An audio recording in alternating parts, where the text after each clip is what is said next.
Hello and a warm welcome to Personal Finance. I'm Gugulethu Cele. Today I'm joined in our Cape Town studios by Peter Dempsey, the Deputy Chief Executive of the Association of Savings and Investment South Africa, also known as ASISA. Now, we're all quite well aware of the fact that we are rather facing tough economic times in South Africa. With rising food costs, rising fuel costs, it's quite easy for us as consumers to find ourselves in a position where we are over-indebted.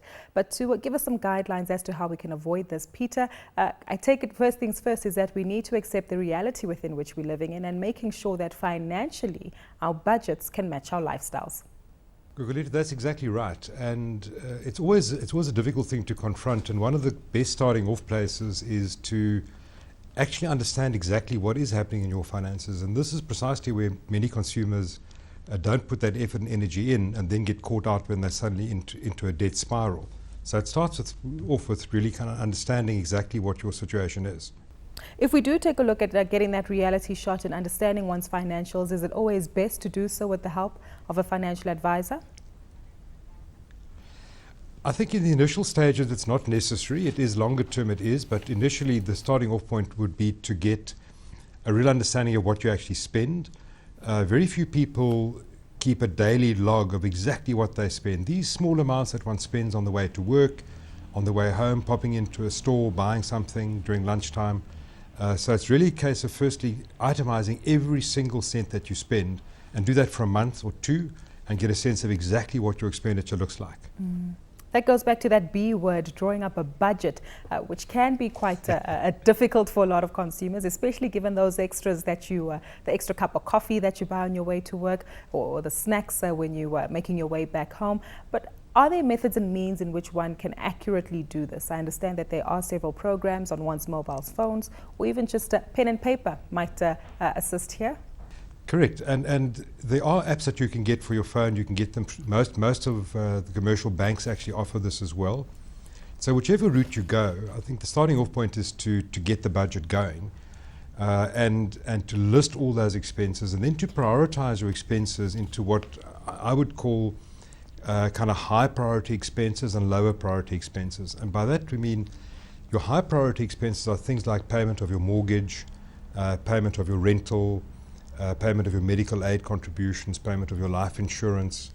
Those are the sorts of things which if you don't pay them, they have legal implications. You might lose your home, for example, or lose your cover.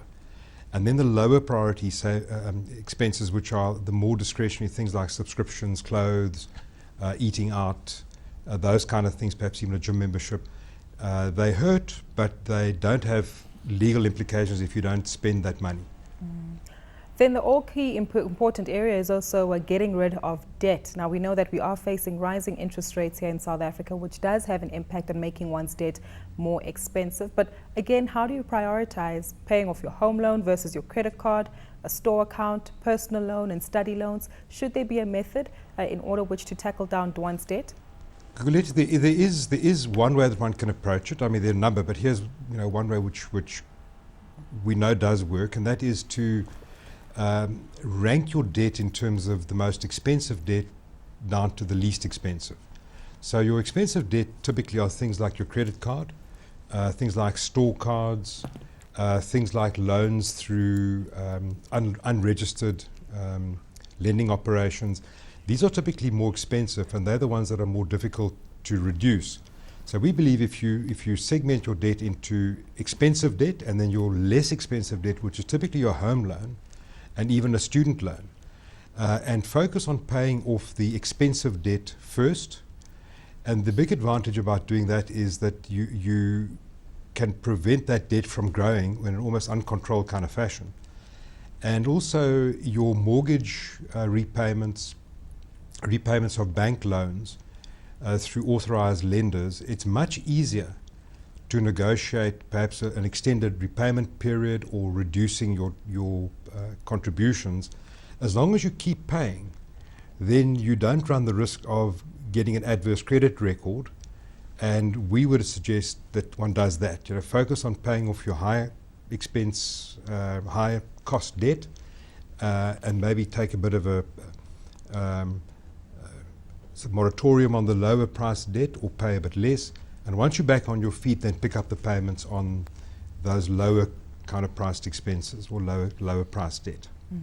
Peter, something we always hear so often as well from professionals like yourselves is that it doesn't help to have a savings pocket. Meanwhile, you still have a substantial amount of debt. Would this also be an opportune time perhaps to tap into the savings to minimize the debt, given the comparisons that we see regarding interest growth on either of these items? Exactly, Gugulethu, because what you have is your debt grows faster than your savings do typically. So yes, it is one of these times in one's environment where you have almost this kind of perfect storm, and then it does make sense to use some of your savings to pay off debt. Now, you can't access all your savings, because typically savings that are in, for example, a pension fund, we would strongly advise you not to access that, because typically it means you've got to resign from your job, and in these current economic times, this is not a wise thing to do. But what you can do is you can access your discretionary savings. So, for example, maybe stuff in a bank account or unit trust, and use that to pay off particularly your your expensive debt. And once you've done that, I would advise consumers to do that on condition that once your debt position is stabilized, you pick up your savings again. If you don't pick it up, then you're in fact creating a long-term problem for yourself. So you do need to pick up that savings habit again once your debt situation is stabilized. Yes. So you can't run away from the savings element. Always need to make sure that there is a bit that you keep away. Coming back to the renegotiation element of the conversation, at this time again, given the rising interest rate cycle we're in, would this be an opportune time maybe to fix one's interest rate, perhaps on your home loan and other medium to long-term debt? There's always a case to be made for fixing your rate, particularly in a rising interest rate cycle. I think what one needs to do is to balance off how long you fixed it for. So it depends on whether you can fix it for a year or two, or do you need to fix it for a longer period. If you need to fix it for a longer period, for example 5 or 10 years, then you need to make a call on what you think interest rates will do. Now, very few consumers are in a position to do that. I would suggest if you can fix your rate for a shorter period, perhaps 2 or 3 years, to negotiate that with your provider, with the option to step out of that fixed rate after that period has expired. Otherwise, you may lock yourself into a slightly higher rate when interest rates come down again in future, which they will at some point. What about debt consolidation agencies? Are these a viable option? And also, what's the average cost at which they come at? So debt consolidation agencies do fill an important role. Typically what they will do is they will deal with the consumer and take all your existing debts, and they also do a ranking arrangement with those debts, and they will on your behalf go and approach the providers and negotiate with them a reduced payment amount or an extended term, and then you pay the debt consolidation agency and they divert those funds to those providers. So if you're not disciplined enough, then it is certainly an option that one can consider. What you do need to do is look into the track record of the consolidation agency, maybe get some referrals from friends or family members, and also look at the price. So typically they will charge a percentage of the amount that they collect from you. So let's say that you were to pay them, say, 5,000 a month, and they would then divert that into the various providers. They would take a percentage on that, and it varies from different agency to agency. It can go from 6% to 10% or even more. So I think you do need to look at the cost, because this is an additional cost that you're incurring, and you need to look at the agency concerned, and maybe work around trying to get the discipline yourself, and having maybe the courage even to go and confront these providers and have the discussion with them. And often if you talk to your family and get them on sides with you, that provides you with additional moral support and helps you to become disciplined enough to stick to the program that you've agreed with those providers. As we do almost lead to a wrap-up of our conversation, I understand that the long term is always an element that needs to be kept in mind. And how then should consumers who are watching the show ensure that they arm themselves with a proper long-term financial strategy in place? Gugulethu, I think the starting off point is to have that budget that we spoke about right from the start, and then within the budget component to set aside some of your income for long-term savings, and you rank your long-term savings objectives around things like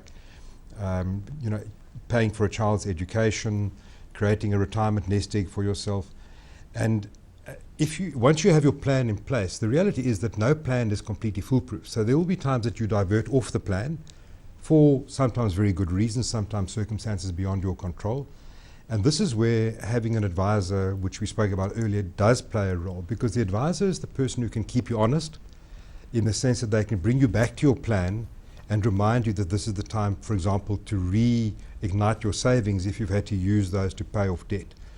And a long-term plan with an advisor who keeps you on track is still one of the best ways to ensure that your long-term financial goals of independence can be reached, despite whatever markets may do in the intervening periods. Peter, we've certainly said quite a bit, but let's find out what the key takeaway points from tonight's discussion are. Peter, perhaps if you can give us a quick reminder or some of the key and critical elements that viewers need to take away this evening as to how they can ride the financial tough times we're facing. All right, so the kind of main takeaways for consumers would be, firstly, understand exactly what you're spending, make a note of it, write it down. Secondly, create a budget for yourself. Within that budget, prioritize your expensive or your important expenses, things like mortgage repayments and stuff like that, and your less important expenses. Thirdly, you should have a look at which are the ways you can rid yourself of debt by focusing on the expensive debt that you've got, for example, credit cards. Pay that down as soon as you can. Don't forget that you can also look to earn extra income if that's possible. Don't forget you can renegotiate your repayment regime with your providers in most cases. Don't forget that you can use your savings to get yourself out of the debt trap on condition that you don't access your retirement savings and that you do reignite your savings program once you're out of the trouble. And then maybe a final point is that having a long-term financial plan with clear goals and an advisor who can keep you on the straight and narrow is certainly a way to ensuring future financial strength and independence. Fantastic. Thank you so much for your time today, Peter. Always insightful hearing your analysis and advice. A big thank you once more to Peter Dempsey, who's the Deputy Chief Executive Officer at the Association for Savings and Investments South Africa, also known as ASISA. Well, do remember that you can share your insights and comments with us on our Twitter handle, that's at CNBC Africa, using the hashtag Finance410, or to myself at Gugulethu. Until next time, have a wonderful evening.